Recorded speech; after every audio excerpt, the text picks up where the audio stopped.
Perkenalkan, nama saya Julia Zahra. Saya Bulan Asari. Saya Septiani Syahwa. Di sini kami akan mempresentasikan materi tentang laporan keuangan konsolidasi, perubahan hak kepemilikan terhadap perlakuan akuntansi untuk perubahan kepemilikan. Yang pertama, saya akan menjelaskan mengenai perlakuan akuntansi atas pembelian saham perusahaan anak yang dilakukan secara bertahap. Dalam praktik, mungkin saja suatu perusahaan yang sudah memiliki hak kendali atas entitas lain tetap menambah kepemilikannya atas saham perusahaan tersebut. Ini dilakukan dengan membeli saham dari pemegang saham lain secara bertahap. Jika kondisi ini terjadi, maka bukan hanya investasi saham yang berubah, tetapi juga akan mempengaruhi saldo laba ditahan atau retained earnings yang dicatat dalam laporan keuangan induk. Walaupun begitu, sejauh mana perubahan-perubahan ini berdampak pada pencatatan akuntansi sangat bergantung pada metode yang digunakan dalam mencatat investasi pada entitas anak. Untuk memberikan gambaran lebih rinci, berikut ini disajikan sebuah contoh kasus. Berikut contoh kasusnya. Hingga 31 Desember 2011, PT Citra telah memiliki 400 lembar saham PT Borneo. Rincian pembeliannya adalah sebagai berikut. Pada 1 Januari 2010, PT Citra membeli 375 lembar saham dengan harga Rp60.000 per lembar.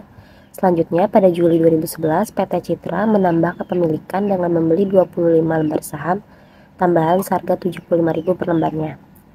Jumlah keseluruhan saham yang beredar di PT Borneo hingga akhir tahun 2011 adalah 500 lembar, masing-masing bernilai nominal Rp50.000 per lembar. Berikut ini adalah data terkait saldo laba ditahan dan pembagian dividen yang terjadi dari tahun 2010 hingga 2011 untuk kedua perusahaan tersebut. Di sini ada tabel perubahan-perubahan laba yang ditahan. Laba yang ditahan per 31 Desember 2009 itu PT Citra senilai 15 juta, PT Borneo 3.750.000. Laba usaha di tahun 2010-nya PT Citra 3.750.000 dan PT Borneo 5 juta. Pembagian dividen bulan Desember 2011 PT Citra senilai 2.500.000 dan PT Borneo 1.250.000. Laba usaha di tahun 2011-nya PT Citra 6.250.000 dan PT Borneo 5 juta rupiah. Pengaruh peningkatan kepemilikan saham dari 75% menjadi 80% pada tanggal 1 Juli 2011 serta perubahan-perubahan yang terjadi pada hak-hak para pemegang saham di PT Borneo sejak saham yang dimiliki oleh PT Citra akan terlihat pada saldo rekening investasi saham yang berasal dari laba ditahan dalam pembukuan PT Citra seperti yang ditunjukkan dalam tabel berikut ini. Pada tanggal 31 Desember 2011, saldo pada investasi sahamnya itu 24.375.000 dan laba yang ditahan yaitu 23.500.000. Selanjutnya, metode harga perolehan atau cost method. Jika metode harga perolehan digunakan, pengaruh perubahan kepemilikan saham tersebut dalam pencatatan di buku PT Citra atau perusahaan induk akan tercermin dalam peningkatan saldo rekening investasi sebesar harga perolehan 25 lembar saham pada tanggal 1 Juli 2011 serta hak atas dividen yang dibagikan oleh PT Borneo pada bulan Desember 2011. Namun, saat menyusun neraca konsolidasi pada tanggal 31 Desember 2011, eliminasi terhadap modal saham PT Borneo dilakukan berdasarkan persentase kepemilikan saham pada tanggal tersebut. Sementara itu, eliminasi saldo laba ditahan menggunakan saldo awal pada tanggal 1 Juli 2011 bagi acuan. Jika besarnya laba usaha untuk periode 1 Januari hingga 30 Juni tidak diketahui secara pasti, maka digunakan pendekatan rata-rata tahunan sebagai berikut. Saldo laba ditahan pada tanggal 1 Januari 2011 dihitung dari saldo laba ditahan per 31 Desember 2009 PT Borneo sebesar 3.750.000 ditambah laba usaha tahun 2010 sebesar 5 juta sehingga totalnya menjadi 8.750.000 ditambah laba usaha rata-rata untuk periode Januari hingga Juni 2011 yaitu 6 bulan dari 12 bulan dikalikan 5 juta sebesar 2.500.000. Dengan demikian, saldo laba ditahan pada tanggal 1 Juli 2011 menjadi 11.250.000. Selanjutnya, dalam neraca konsolidasi, harus diakui adanya bagian dari peningkatan saldo laba ditahan pada perusahaan anak karena terjadi perubahan dalam kepemilikan saham. Hal ini juga memengaruhi metode penentuan bagian atas peningkatan saldo laba ditahan tersebut. Penentuan bagian kenaikan laba ditahan harus memperhitungkan proporsi relatif kepemilikan saham selama periode akuntansi yang bersangkutan. Berdasarkan ketentuan tersebut, kenaikan saldo laba ditahan untuk PT Citra sebagai induk di dalam neraca konsolidasi yang disusun pada tanggal 31 Desember 2011 dihitung sebagai berikut. Saldo laba yang ditahan PT Borneo per 1 Juli 2011 adalah 11.250.000. Saldo awal pada 1 Januari 2010 saat pembelian saham tahap pertama adalah minus 3.750.000. Selama periode 1 Januari 2010 sampai 1 Juli 2011 terjadi kenaikan saldo laba sebesar 7.500.000. Hak kepemilikan saham PT Citra dalam periode tersebut adalah 75%, dihitung dari 375 lembar saham dari total 500 lembar saham. Jadi hak PT Citra atas kenaikan saldo laba yang ditahan adalah 75% dikali 7.500.000 yaitu Rp5.625.000. Selanjutnya adalah perhitungan saldo laba ditahan 31 Desember 2011. Saldo laba ditahan PT Borneo pada 31 Desember 2011 adalah 12.500.000. Perhitungannya mulai dari saldo laba ditahan per 31 Desember 2009 sebesar 3.750 ditambah laba usaha tahun 2010 sebesar 5 juta dikurangi dividen yang dibagikan pada Desember 2011 sebesar 1.250 dan ditambah laba usaha tahun 2011 sebesar 5 juta. Saldo laba ditahan PT Borneo pada 1 Juli 2011 adalah 11.250. Dari 1 Juli sampai 31 Desember 2011 terjadi kenaikan laba sebesar 1.250. PT Citra memiliki hak kepemilikan saham sebesar 80% untuk periode 1 Juli sampai 31 Desember 2011. Jadi, kenaikan saldo laba ditahan PT Citra untuk periode tersebut adalah 80% dari 1.250, yaitu 1 juta. Jika kita lihat saldo laba ditahan PT Citra sejak 1 Januari 2010 sampai 31 Desember 2011, jumlahnya adalah 6.625.000. Ini terdiri dari saldo awal 5.625.000 sampai 1 Juli 2011, ditambah kenaikan 1 juta pada periode 1 Juli sampai 31 Desember 2011. Adapun bentuk daftar lajur penyusunan neraca konsolidasi pada tanggal 31 Desember 2011 menurut metode harga perolehan nampak sebagai berikut. Di sini ada kertas kerja dari konsolidasi dari PT Citra dan perusahaan anaknya yaitu PT Borneo per 31 Desember 2011.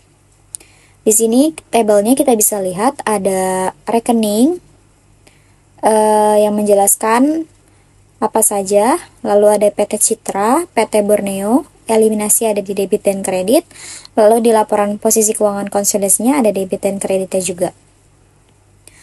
Lalu ada di investasi saham-saham PT Borneo dijelaskan di sini tertulis 24.375 juta, lalu eliminasi 80% modal saham dituliskan di eliminasi kredit sebesar 20 juta, lalu eliminasi 75% saldo laba yang ditahan 1 Juli 2011 sebesar 3.750.000. Dikreditkan di eliminasi yaitu sebesar 2.812.500. Lalu selanjutnya ada eliminasi 5% saldo laba yang ditahan 1 Juli 2011 sebesar 11.250.000. Lalu ditulis di eliminasi kredit sebesar 562.500. Selisih harga perolehan dengan nilai buku saham dituliskan di laporan posisi keuangan konsolidasi di debit sebesar 1 juta. Lalu ada macam-macam aktivanya dituliskan juga di laporan posisi keuangan konsolidasi di debit sebesar 100.626.000. Lalu ada jumlah debitnya, kita tulis di PT Citra 75 juta dan PT Borneo-nya 50 juta. Lalu di bawah ada kredit itu dikosongkan saja. Lalu ada macam-macam hutangnya. Di PT Citra itu dituliskan 26.500.000 dan di PT Borneo 12.500.000. Lalu di laporan posisi keuangan konsolidasinya dituliskan di kredit sebesar jumlahnya 39 juta. Lalu ada di modal saham PT Citranya ada di 25 juta di PT Citranya, dan dituliskan di laporan posisi keuangan konsolidasi di kredit sebesar 25 juta juga. Lalu ada laba yang ditahan di PT Citra 23.500.000, dituliskan juga di laporan posisi keuangan konsolidasi, yaitu di kreditnya sebesar 23.500.000. Dan di modal saham PT Borneo jadinya ada di 25 juta. Selanjutnya ada eliminasi 80%, dituliskan di debitnya 20 juta, lalu di hak pemilik saham minoritas 20% yaitu sebesar 5 juta, dan laba yang ditahan PT Borneo 12.500.000. Lalu dieliminasi 80% sebesar 2.250.000, dan hak milik saham minoritas 20% sebesar 2.500.000. Kenaikan saldo laba ditahan untuk perusahaan induk sebesar 6.625.000, dan jumlah dikreditkan dari PT Citra yaitu 75 juta dan PT Borneo sebesar 50 juta. Lalu di total di eliminasi debit ada 23.375.000 dan di kreditnya juga sama 23.375.000. Lalu di laporan posisi konsolidasinya itu di debitnya ada 101.625.000 dan di kreditnya 101.625.000. Yang kedua, perlakuan akuntansi untuk penjualan saham perusahaan anak yang dimiliki perusahaan induk. Meskipun tujuan pemilikan saham-saham pada perusahaan anak tidak untuk diperjualbelikan, akan tetapi dalam keadaan tertentu, perusahaan induk dapat menjual kembali sebagian dari saham-saham perusahaan anak yang telah dimilikinya. Apabila hal ini terjadi, berarti di sini akan mengurangi tidak saja hak kepemilikannya saja pada perusahaan anak, melainkan juga nilai investasinya. Pengaruh berkurangnya hak pemiliknya dapat segera ditentukan dengan mudah karena berhubungan dengan jumlah lembar saham-sahamnya, sehingga tidak menimbulkan banyak masalah di dalam penyusunan neraca konsolidasi selanjutnya setelah terjadinya penjualan saham-saham tersebut. Akan tetapi tidak demikian hanya berkurangnya nilai investasi, khususnya apabila saham-saham perusahaan anak itu semula diperoleh melalui beberapa tahap pembelian dan dengan harga perolehan yang berbeda-beda. Oke, di sini ada contohnya dari PT Deni memiliki 400 lembar saham-saham dari PT Wijaya yang dibeli di tanggal 1 Januari 2010 dengan harga 70.000 per lembarnya. Berhubungan sesuatu hal pada tanggal 1 Juli 2011, 50 lembar saham diantaranya dijual kembali dengan harga 80.000 per lembarnya. Pada waktu itu, masing-masing perusahaan mempunyai modal saham yang beredar sebanyak 500 lembar dengan nilai nominal 50.000 per lembarnya. Berikut ini ada data mengenai saldo laba yang ditahan dan pada tanggal 31 Desember 2009. Laba, usaha, dan pembagian dividen selama 2 tahun berturut-turut pada masing-masing perusahaan. Maka di sini dijelaskan ada tabel dari perubahan-perubahan laba yang ditahan. Di situ ada laba ditahan per 31 Desember 2009,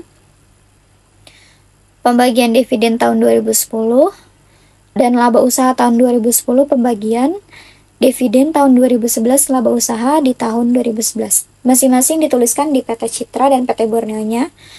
Lalu dengan nominal masing-masing.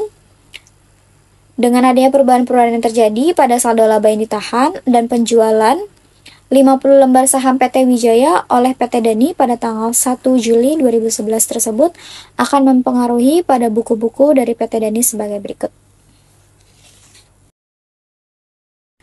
Oke, pada tabel berikut ini dituliskan dari keterangannya dan metode harga perolehannya ada di investasi saham dan laba yang ditahan. Keterangannya itu ada 31 Desember 2009, saldo dari laba yang ditahan itu sebesar 36.250.000, lalu di 1 Januari 2010 beli 400 lembar saham per lembarnya dengan harga 70.000 dan di investasi sahamnya itu sebesar 28 juta.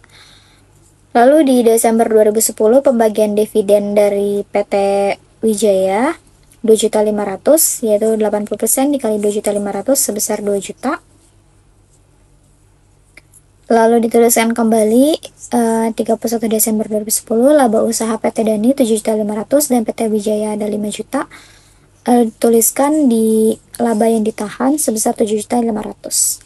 Lalu ada di 1 Juli 2011 harga perolehan saham 11,50 sama dengan 50 lembar dikali 70.000, nilai buku saham dikali 50 dikali 80.000 sama dengan dalam kurung keuntungan penjualannya, yaitu nilai buku saham sama dengan 50 lembar dikali 80.000 dikurang harga perolehan saham sama dengan 50 lembar dikali 70.000. Lalu dituliskan di investasi saham sebesar 3.500.000 dan di laba yang ditahan 500.000. Desember 2011 pembagian dividen PT Wijaya 2.500.000, 70% dikali 2.500.000. Lalu di 31 Desember 2011 ada laba usaha PT Dani 8.750.000 dan PT Wijaya 5 juta.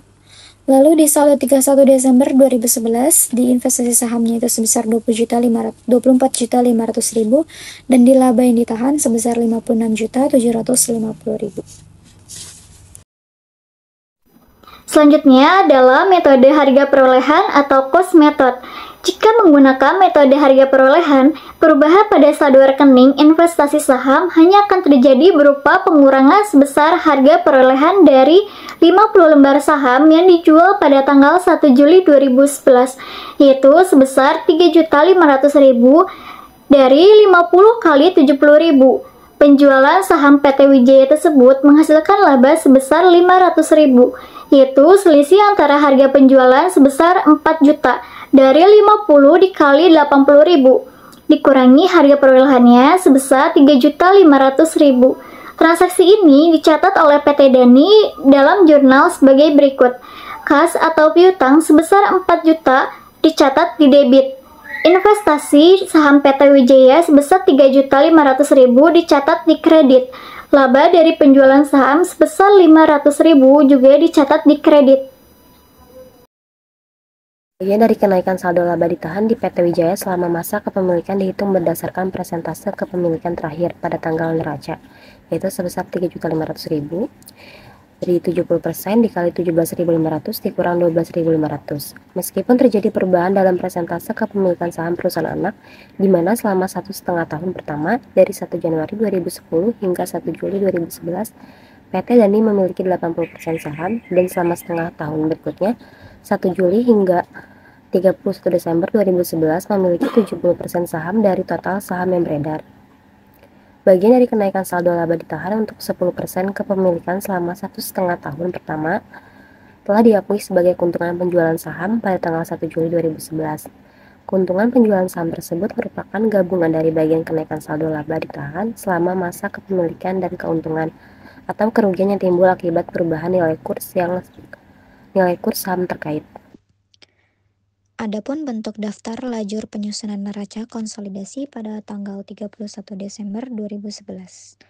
Apabila metode harga perolehan dipakai, akan dampak sebagai berikut. Di sini kita bisa lihat kertas kerja konsolidasi dari PT Dani dan perusahaan anaknya yaitu PT Wijaya per 31 Desember 2011. Di sini kita bisa lihat metode harga perolehannya. Di sini ada rekening, ada PT Dani dan PT Wijaya, lalu di sebelahnya ada eliminasi di debit dan kredit, dan sebelahnya lagi ada laporan posisi keuangan konsolidasi di debit dan kredit.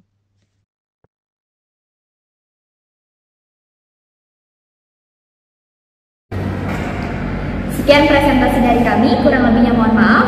Wassalamualaikum warahmatullahi wabarakatuh.